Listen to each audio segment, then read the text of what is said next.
Quando meu filho nasceu, não demorou nem meia hora e eles já vieram trazer para dar de mamar. E eu pensei, nossa, mas ele já sabe fazer isso? E ele sabia. Eu fiquei impressionada, foi uma sensação muito incrível.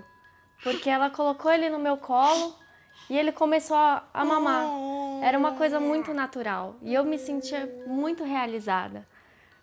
Ah, eu me senti mãe, né? Me senti a melhor coisa que tem. Nunca tinha feito isso. Foi maravilhoso. Aquele ser tão pequeno que tinha acabado de sair de dentro da minha barriga, já sabendo se alimentar, já sabia como fazer, e dependia de mim a alimentação dele.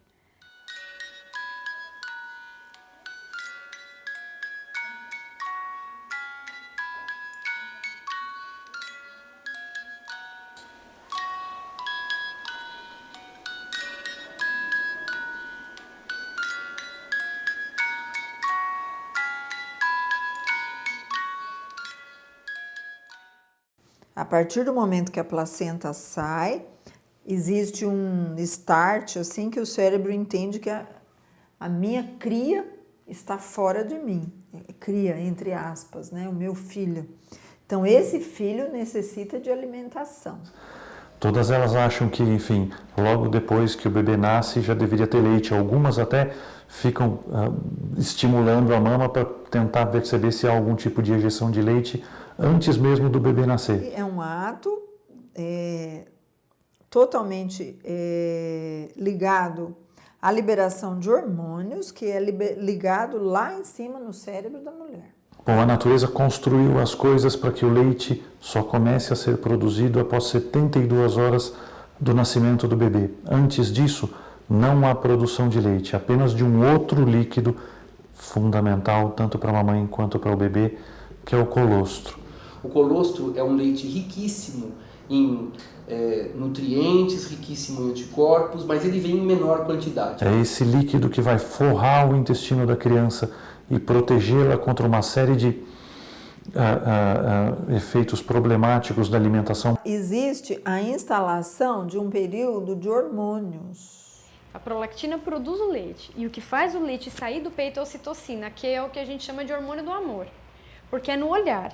A mãe olha o bebê, mesmo que ali muitas vezes ela esteja cansada ou esteja... Aquele olhar é o instinto, é uma coisa que vem da natureza. Então tem a pega, e essa pega do recém-nascido sendo bem estimulada, ela começa a sugar.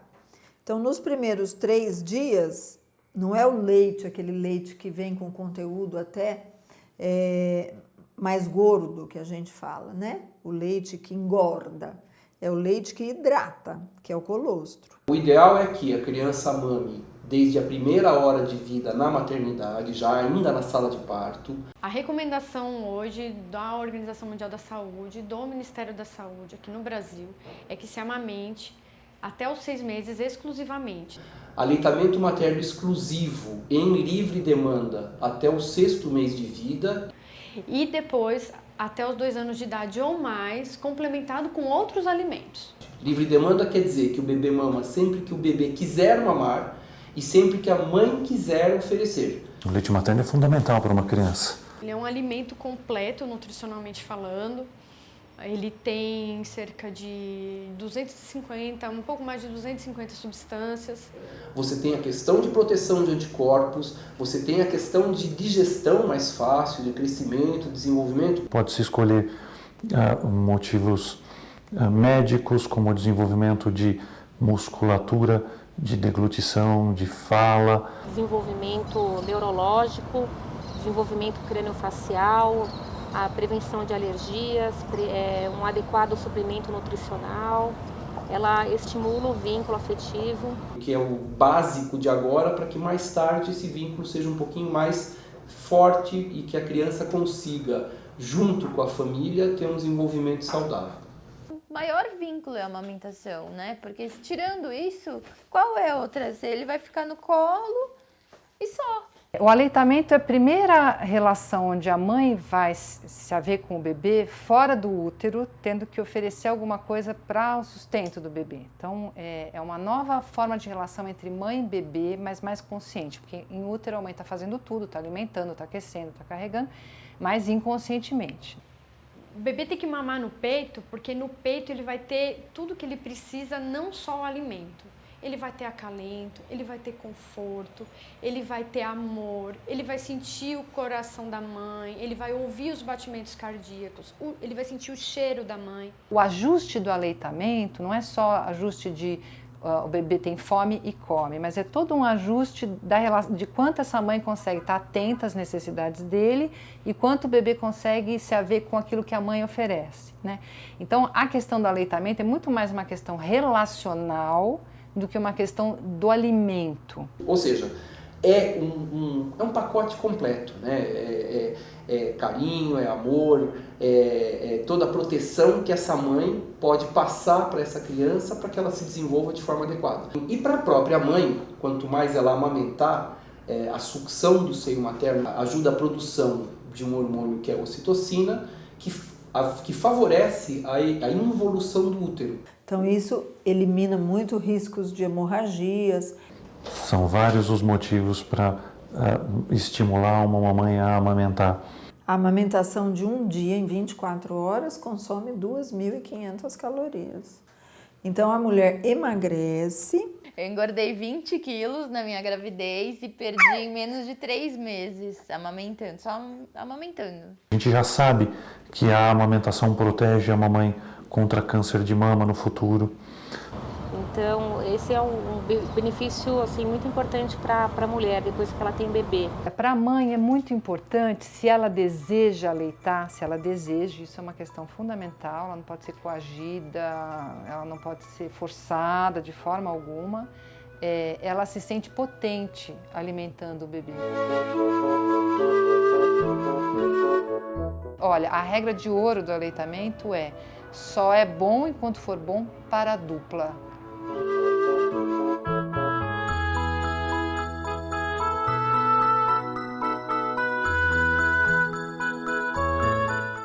Depois de 4 dias na maternidade, ele ainda não estava super expert em mamar e eu vim para casa. Fiquei desesperada. Me senti nervosa também, né? Muito nervosa por não conseguir alimentar ele no comecinho. Eu não sabia como fazer direito sem a ajuda das enfermeiras, sem a ajuda de todas as pessoas que estavam lá na maternidade comigo. Então, eu comecei a ficar muito nervosa com essa história da amamentação. Quando ele mama errado, aspas, ou seja, quando ele não foi ajudado nesse começo, a dupla não foi ajudada nesse começo, o que pode acontecer é que ele não ganhe peso. E vai se frustrando, e aí a criança não dorme porque está com fome. Se o bebê não fizer essa pega correta, ele vai machucar o peito da mãe, porque ele não vai conseguir extrair o leite necessário e vai começar a puxar o bico da mãe de forma que ele vai começar a fissurar. A criança não desenvolve tranquilo, a mãe fica ansiosa, é o primeiro passo para a gente correr riscos de desmame. Vai acarretar um monte de coisas que às vezes demora um tempo para descobrir o que foi. E aí vem aquela frase péssima que as pessoas falam que a mulher tem o leite fraco, que é um absurdo, né?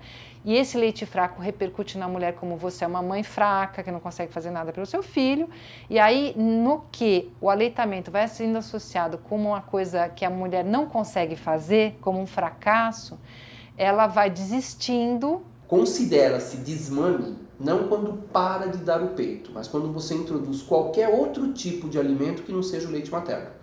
Se você deu água, você desmamou seu filho. O desmame precoce, ele acontece normalmente com alguns fatores mais comuns, eu vou dizer. O ferimento da mãe, né, que a mãe se desespera porque é uma dor muito grande, e aí ela acha que ela não vai mais conseguir dar de mamar. O período crítico de uma mãe que chega em casa para o desmame é em torno de 1 semana, 15 dias, é no momento da alta. Muitas vezes ela recebe toda a informação na maternidade, sai da maternidade sabendo amamentar, sabendo como fazer para cuidar do bebê, só que quando ela chega em casa, ela recebe muita informação da família, dos vizinhos, de todo mundo que vai e cada um dá um palpite que muitas vezes, pensando sempre em ajudar, mas muitas vezes atrapalha. A introdução, mas com esse calor não vai dar água para o bebê? Não, não precisa dar água. O leite materno, até o 6º mês, ele supre todas as necessidades do bebê, tanto de fome quanto de sede. Toda vez que você introduz qualquer outro tipo de leite, você expõe a criança a um alimento que não é o da própria espécie. Então, por mais que ele tenha as quantidades de ingredientes parecidos, que a digestão possa ser, em algumas situações, mais facilitada, ele não é o leite materno. E essa introdução de, às vezes, falar, nossa, mas vai dar um pouquinho de chá, vai atrapalhar? Vai atrapalhar. Sensação de que o bebê não está mamando o suficiente, porque o peito não é transparente. Eu tenho aqui a mamadeira, eu olho e falo, nossa, ele mamou 150. Eu tenho um peito aqui e falo, nossa, ele mamou, não faço a menor ideia quanto. Então, muitas famílias olham um bebê mamando lindamente, de forma perfeita, e falam, puxa, mas será que ele está mamando? Quando eu me formei há 30 anos, 32 anos, a orientação padrão era suco de frutas introduzido com 1 mês, papa de frutas com 2, almoço com 3 e jantar com 4 meses. A questão é que eu estive na faculdade, eu faço os cursos, então eu como médico, como profissional de saúde, acompanhei essa evolução. Os avós, por exemplo, não acompanharam essa evolução. Então, eles ainda têm na ideia esta questão de 30 anos atrás. Então, os avós olham para as crianças e falam assim, poxa, mas só peito? Não vai dar um suquinho, não vai dar uma frutinha, não vai dar uma comida? Então, a gente sempre procura, na orientação, trazer alguém da família, algum cuidador junto, para que a gente possa envolver essa família no processo. Até que a gente consiga mudar um pouco da cultura do desmame, que hoje é o que impera aí em todas as classes sociais, né? A gente, apesar de sermos mamíferos, nós trazemos uma cultura de não amamentação, que vem lá da época do descobrimento. Os europeus já trouxeram a cultura da não amamentação. Muitas pessoas ainda não acreditam no aleitamento materno. E muitas outras mães têm dificuldade para amamentar por conta do preconceito. Talvez tenha a questão do preconceito mesmo e da ignorância sobre o tema. Mas eu concordo que o povo brasileiro, até pela ascendência indígena, que foi a primeira miscigenação da gente, foi com as índias. E isso foi uma coisa que chocou muito os portugueses, a forma como as índias cuidavam dos bebês. Né, que não existia na Europa na mesma época, estou falando de 1500, né? As mulheres estavam em crise em relação a esse tema. Então, a gente tem sim, junto com o banho, o aleitamento como uma das coisas herdadas dos indígenas, né? E acho que nesse sentido tem muito para crescer, mas tem que vencer preconceitos, né? Eu acho que falta informação, falta investir nessa informação. Nós vivemos num país onde o aleitamento foi uma coisa quase que banida da nossa sociedade. Nós vivemos uma época de mães de leites, nós sabemos, eu sou negra, eu sei do que eu estou dizendo, minha avó foi mãe de leite, minha avó foi parteira. As mulheres francesas, culturalmente, acham que aleitar é uma coisa inferior, porque elas têm uma história de que a realeza não aleitava, quem aleitava eram as mulheres mais simples, entendeu? Então, isso atravessa uma cultura também. E as mulheres brancas davam os seus filhos, né, para que as mulheres negras amamentassem. Hoje em dia as mulheres têm menos tempo, as mulheres são executivas, elas têm uma carreira e o aleitamento requer uma dedicação muito grande. Nós estamos em pleno século XXI e continuamos achando que não precisamos amamentar nossos filhos. Damos para outro mamífero amamentar, que é a vaca, né? E é completamente diferente o desenvolvimento do nosso bebê para um bezerro.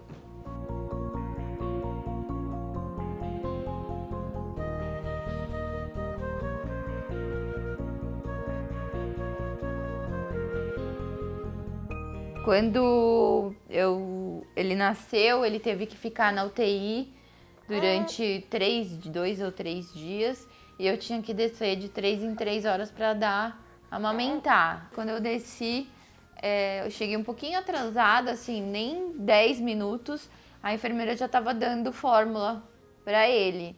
E eu achei um absurdo. A gente tem maternidades de altíssimo padrão que a qualquer coisa que aconteça na maternidade, a criança já sai da maternidade com a receita de outro leite. Existiu um grande boom das indústrias farmacêuticas, das indústrias alimentares e aí o aparecimento de fórmulas lácteas. Fórmulas infantis, elas são uma tentativa da indústria copiar o leite materno. Não chega aos pés do leite materno. Vou te dar uma característica do leite materno, por exemplo, que não tem leite nenhum. O leite materno, ele tem o leite do princípio, do meio e do fim da mamada. O primeiro leite é um leite que você tem mais proteína, mais lactose e mais líquido. O leite do meio também, e o leite do fim é o leite que tem mais gordura, que é o leite que vai dar mais saciedade. E é muito importante os aspectos imunológicos, essa é a grande diferença, né? Do leite materno para o leite artificial. Enquanto no leite materno nós temos cerca de um pouco mais de 250 substâncias, no leite da fórmula, que não é leite, né, é uma fórmula, não podemos chamar de leite, enquanto na fórmula nós temos mais ou menos umas 50 e poucas substâncias. Como é que você coloca isso dentro de uma mamadeira? O leite materno, ele não é contaminado. Ele vem de dentro da mãe. O leite materno sempre vai ser rico em proteínas, em vitaminas. A fórmula não é uma preparação estéril. A grande maioria está contaminada por um micro-organismo que pode causar necrose intestinal no bebê. Ela se chama Enterobacter sakazaki. Tanto é que a gente tá na linha de tiro para aprovar uma nova recomendação de preparo de fórmulas infantis. Todas as vezes se compara ao leite materno e a gente sabe que todos os leites perdem em todos os sentidos ao leite materno. Não existe nada que a gente tenha conseguido produzir que de longe consiga reproduzir todos esses benefícios para a criança do leite materno.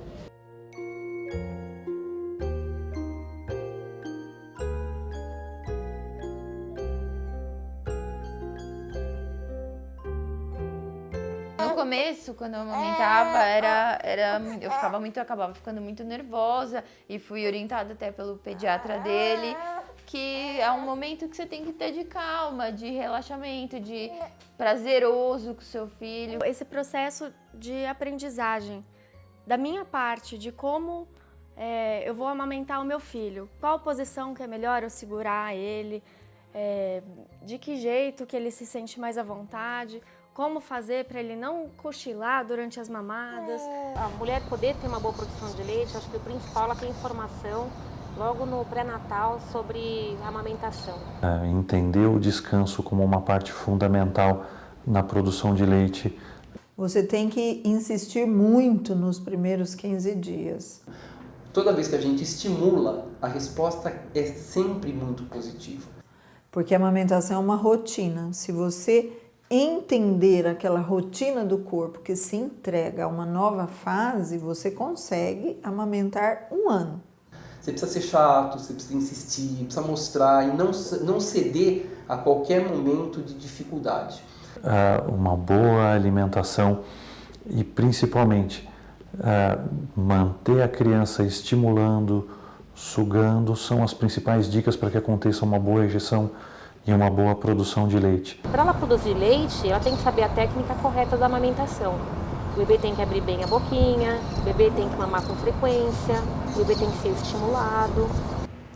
Para a gente amamentar um bebê recém-nascido, a gente tem que pegar ele nos braços, apoiar a cabeça dele aqui no antebraço, aqui bem na junção já no braço, apoiar o bumbum dele, a mãozinha dele vai lá para trás para ele não colocar a mão na frente do peito e atrapalhar.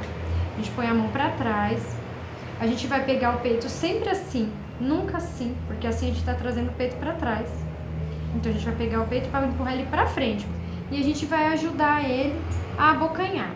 É muito importante desde o primeiro momento de mãe e bebê no aleitamento, a forma como o bebê pega a mama. Ele tem que estar com a boca bem grandona para abocanhar boa parte da areola para conseguir extrair o leite. A gente supõe que num hospital, logo de cara, uma enfermeira seja capaz de ajudar essa mãe nesta forma como o bebê abocanha a mama. Então a gente aprende a dar de mamar O bebê nasce muitas vezes sabendo, mas a gente tem que aprender a dar de mamar. Esse período todo de instalação leva 15 dias. E ela tem que estar totalmente entregue a essa calma, essa tranquilidade. Ela precisa tomar uma hidratação adequada, uma alimentação adequada, precisa descansar. Então, quanto mais relaxada, quanto mais prazerosa for o aleitamento, mais a mulher vai produzir leite. O apoio da família é essencial. Eu precisei muito desse apoio, não só das enfermeiras, como dos familiares, do meu marido, da minha mãe. A família tem uma importância fundamental no aleitamento materno. O pai é super importante, cada vez mais a gente está voltando a reconhecer o papel do pai. Uma mãe sozinha não faz um bebê lá desde a concepção, mas ela também não consegue sozinha sustentar um bebê. A mãe sustenta o bebê, mas o pai sustenta a mãe. Atualmente a gente tem trabalhos mostrando a importância do pai no aleitamento materno. Um apoio eficiente, um apoio ali com a mãe, com a família, ajuda muito no sucesso do aleitamento materno. E principalmente no sucesso da amamentação, né, que é o bebê no peito. O pai pode apoiar fazendo as atividades da casa e deixa a mãe tranquila para quê? Ela possa amamentar e na hora que esse bebê descanse, ela também tenha um repouso. Aliás, tem um estudo que mostra, por um outro lado, que os pediatras cujas esposas aleitaram têm mais chances de ter pacientes que vão dar de mamar do que aqueles cujas esposas. Então, na verdade, a gente é muito contaminado por essa experiência do entorno. Não é nunca aleitamento uma relação mãe-bebê só. Sempre tem um entorno. Tem uma sogra, tem uma avó, tem um histórico familiar onde as mulheres davam de mamar. Tudo isso vai influenciar a mulher. Sem o apoio do pai, você já tem 10% de desmame nas crianças com 1 mês de vida. Com 3 meses de vida, esse desmame aumenta. Um pai incentivador do aleitamento faz toda a diferença, porque o aleitamento também tem a ver com autoimagem, com amor próprio, com se sentir impotente, com se sentir segura. Então, aumenta em relação ao pai tanto a questão de nível cultural, porque aí ele não tem um estímulo para fazer o aleitamento, quanto a presença do pai para ajudar essa mãe a estimular o aleitamento. A família precisa favorecer para que essa mãe não tenha que fazer 5 jornadas. Família é super importante, o apoio. Minha mãe vinha para me ajudar não só com meu filho, mas ela vinha para me ajudar com a casa. Então ela vinha e fazia o almoço para mim, ela varria a casa, limpava tudo que precisava limpar. Então esse apoio para mim foi muito importante. As pessoas que vão para casa ajudar, que ajudem nas atividades do lar e deixem a criança e a mãe juntos o maior tempo possível. Ela vai pegar esse bebê, ela vai amamentar, ela vai trocar, ela vai colocar ele para arrotar, aí ele vai descansar, é nesse momento que ela deve descansar também. Se você for imaginar que a gente tem uma lei de licença maternidade de 4 meses e que, na verdade, a gente tem aquela história dos 6 meses de aleitamento materno, isso não é lei, isso é um acordo que pode ser feito onde a empresa troca esses 6 meses por benefício fiscal. Junto com isso, a licença paternidade é ridícula, né? Uma licença de 5 dias, o que é um absurdo, não ajuda em nada esse pai a ajudar a mãe neste momento. Eu tive muito apoio do meu marido também, que, por sorte, ele juntou o período das férias com o da licença paternidade. Eu acho também que a licença paternidade é muito pouca. Provavelmente sem essa ajuda que eu tive, sem esse período com meu marido em casa, nas férias dele, eu acho que eu não teria conseguido amamentar. 5 dias? É um absurdo. O que é você com um nenê de 5 dias sozinha em casa? Você não consegue fazer nada. Existe uma conta que não fecha, que é: você tem que dar de mamar exclusivamente no seio durante 6 meses, mas tem que voltar para trabalhar em 4 meses, que tem uma matemática que não... Então, a nossa cultura não propicia, não facilita, e até um pouco psicótica em relação a isso, porque fala 2 coisas ao mesmo tempo. Que firma, né? Em que instituição vai permitir que uma mãe deixe a instituição para amamentar o seu filho? E, infelizmente, não existe nada na nossa legislação que tenha regularizado isso. Existe alguma coisa, mas nada que dê realmente o direito legal da mãe poder sair sofrer nenhum tipo de constrangimento, nem emocional e nem financeiro. Muito frequentemente, quando a mãe conta que ela parou de dar de mamar, ela conta que algo a impediu. Então, a gente tem a importância da família, a importância do pediatra, deveria pensar muito seriamente na importância de estender realmente a licença maternidade até o 6º mês, obrigatória como lei, assim como estender a licença paternidade por 30 dias, isso faz parte da legislação, é uma questão trabalhista. Então, todos têm que colaborar.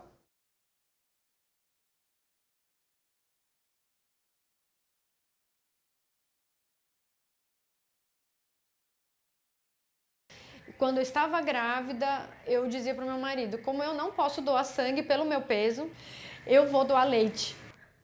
Eu comecei a produzir muito leite. Conforme ele ia mamando mais, eu ia produzindo mais leite. E aí doía muito porque ficava empedrado e ele não mamava tudo que eu produzia. Eu não sabia o que fazer com aquele monte de leite. O que me desesperava era pensar em jogar esse leite fora. Só que eu não queria jogar fora. Eu achava muito errado eu tirar um alimento tão importante e jogar na pia. Quando eu doei leite, foi uma das maiores alegrias da minha vida. E por um acaso minha mãe conseguiu o telefone do Hospital do Servidor Público e no mesmo dia eu liguei lá perguntando como que eu poderia entregar o leite para eles. E aí eu liguei pro banco de leite a primeira vez e fiz assim, eu tenho um dedinho de leite para doar. Eu não vou jogar fora. Vocês vêm recolher? A gente recolhe. Esse um dedinho vai salvar um bebê. E quando você está tirando leite para doar, é como se todo esse sentimento fosse transferido para esse bebê que vai receber o seu leite. Não tem palavras para dizer o que é você poder amamentar seu filho e ajudar a salvar outras crianças. Eu não tenho palavras, acho que a minha emoção fala por si. Então, toda vez que eu tirava o leite para doar, eu sentia esse amor, esse calor, eu sentia essa intimidade com esse bebê que ia receber o meu leite. A doação de leite humano, ela é um ato de amor, feita de forma espontânea, sem nenhum benefício, mas ela sabe que aquele volume de leite ela está ajudando a salvar uma vida de um bebezinho internado numa unidade neonatal. Eu me lembro de um jovenzinho, hoje ele está já com um adolescente, já quase com 19 anos, e ele pesava 520 gramas. As estatísticas indicam até 25%, eventualmente 30% na redução de mortalidade de crianças por complicações de prematuridade, uma vez que tenham recebido leite humano. Realmente nós achávamos que ele não iria sobreviver, mas eu me lembro que havia uma paciente chamada Gislaine e ela era doadora de leite no banco de leite humano. O ideal seria que não existisse banco de leite, o ideal seria que todo bebê recebesse o leite da mãe dele. A gente acabou percebendo que o leite dela tinha uma qualidade muito boa, de gordura, e ela começou a doar aquele leite, então, para aquele nosso bebezinho de 500 gramas, 520 gramas. Nessa impossibilidade, ao receber o leite de um banco de leite humano, essa criança está recebendo um leite humano. E foi muito bom, porque apesar de todas as expectativas, ele sobreviveu. Eu me lembro o dia em que ele já com 2 quilos, 230 gramas, deixou o hospital. E eu tenho em casa ainda. E a mãe dele carimbou os pezinhos dele, que era uma pessoa muito pobre. E deixou pra gente de lembrança. Tem guardado em casa ainda hoje. Então, assim, como diz lá a nossa placa lá fora, doe leite, salva vidas, e realmente ele salva. E ele é com certeza, né? Com certeza, um dos casos que eu vi mais lindo de recuperação por causa do leite materno. Bom, a gente ainda tem realmente uma carência grande de doação de leite. e é um contrassenso. Em junho agora saiu uma matéria no Guardian, que é o segundo jornal de língua inglesa mais lida do mundo, um comentário elogiando a rede de banco de leite humano do Brasil, citando o Brasil como um padrão exemplo a ser seguido pela comunidade europeia. Os bancos de leite no Brasil são um modelo reconhecido internacionalmente, premiado internacionalmente. O Brasil, no mundo todo, é o que possui a maior rede de banco de leite humano. Hoje, realmente, a gente vende tecnologia de banco de leite. Muitos países vêm aprender com a gente fazer banco de leite. A rede nacional de bancos, ela é muito exigente com a questão da qualidade desse produto. Por isso que você viu em algumas pesquisas e até em alguns noticiários, ela é uma rede reconhecida mundialmente. Por outro lado, o que a gente observa é que, infelizmente, falta doação mesmo. A gente percebe a dificuldade é sempre a mesma, conseguir captar mães doadoras. Eu senti, assim, muito falta de informação. Eu, inclusive, tive muita dificuldade em achar um lugar, porque eu não sabia quem recebia o leite. Eu que tive que correr atrás de querer doar o leite. Eu acho que isso poderia ter até nos hospitais, ter nos quartos, assim, ter informações de como doar, de como armazenar o leite. Uma vez que essas mães sejam orientadas da possibilidade, e a maioria delas não sabe da possibilidade de doação ainda. A gente sabe que ainda a questão da divulgação ainda é pequena para a necessidade do serviço. Muito menos divulgado do que uma doação de sangue, e tão importante quanto. Informação. Esse é sempre o melhor jeito. Esses hospitais que fazem esse tipo de serviço, eles prestam um serviço até a domicílio, eles vão nas casas das mulheres e fornecem todo o suporte. A mulher não precisa fazer absolutamente nada, é só tirar o leite e doar. Todas essas informações não chegam realmente às mães. Né? Tem que se falar muito mais em aleitamento e muito mais sobre banco de leite, porque as pessoas têm que saber que existe essa possibilidade. Falta muita informação. São informações simples, né? Que poderiam estar ali, ó, do lado da sua mão, que muita gente poderia estar doando e acaba não deixando de doar, porque não sabe. Qualquer mãe pode doar desde que ela esteja amamentando seu bebê e tenha um volume excedente de leite. Um profissional que está atualizado, que sabe orientar a mãe, ele vai falar para a mãe: aproveita esse leite que está sobrando, que está incomodando e doa para um banco de leite. Para mim era até um alívio tirar esse leite que ficava empedrando e doía muito. E esse excedente pode até causar prejuízo para o bebê. Quando a mãe tem muito leite, às vezes, quando até chegar naquele leite mais gorduroso, o bebê já se satisfez com aquele primeiro leite. A partir de 50 ml, né, de leite, a gente já consegue fazer uma pasteurização e retirar o volume necessário para os controles de qualidade. É muito fácil doar leite.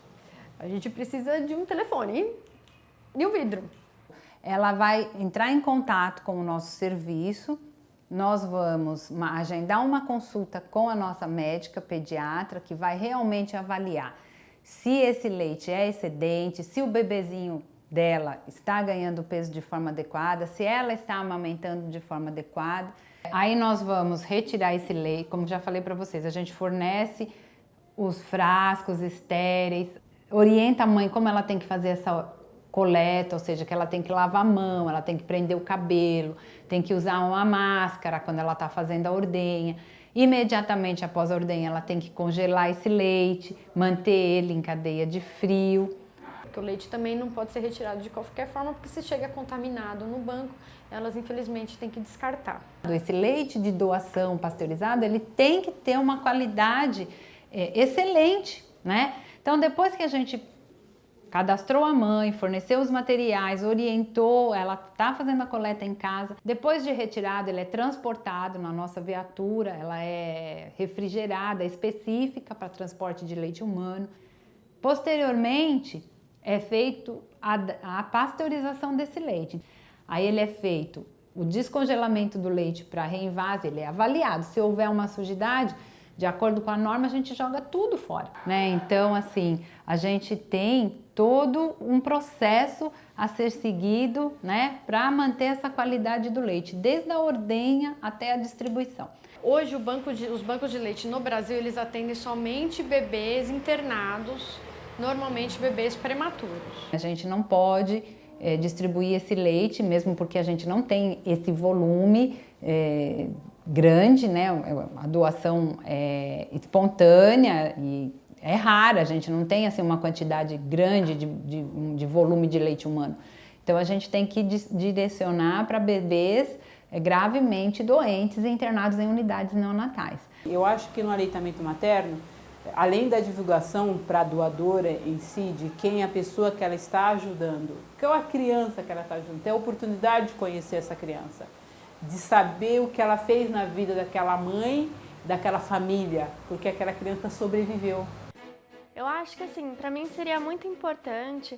Eu sei que o meu leite fez diferença, eu sei que bebês tomaram esse leite, mas para mim eu acho que seria muito legal eu poder conhecer esses bebês, ver realmente que o meu leite foi utilizado e que ajudou uma vida. Para ampliar a doação de leite precisa de campanha, precisa de mais gente batalhando pela questão, não só da doação de leite, mas primeiro do aleitamento materno. Então, poderia ser feita uma campanha maior, tanto na mídia, quanto na questão de governo, tanto na questão familiar, social, educacional, para tanto orientar a importância do aleitamento materno, como essa questão de solidariedade para doação para banco de leite. Então, enfim, fundamentalmente depende da maneira com que o poder público vai investir nesse tipo de doação, nesse tipo de campanha, que certamente não tem a mesma frequência com que outras doações, enfim, são estimuladas, como o sangue, por exemplo. Quanto mais crianças que mamam no peito, menos demanda aqui no serviço de saúde. Então, primeiro, a gente precisa de ajuda de todo mundo para poder amamentar. Precisa de ajuda do governo para aumentar a licença maternidade, precisa de profissionais capacitados, profissionais com boa vontade para ajudar. Precisamos de toda uma rede de apoio para aumentar o número de mães que amamentam, para empoderar essas mães, dizendo você pode amamentar seus filhos e você pode alimentar outras crianças.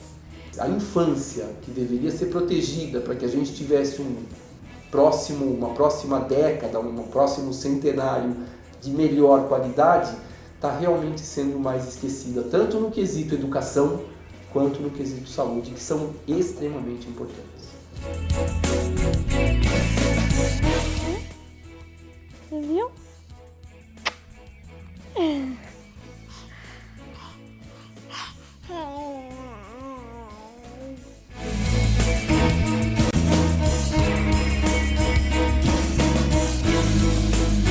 Eu gostaria de ter doado por mais tempo. Gostaria de ter doado por mais tempo. Se a gente pudesse ser ama de leite, profissão ama de leite, eu seria.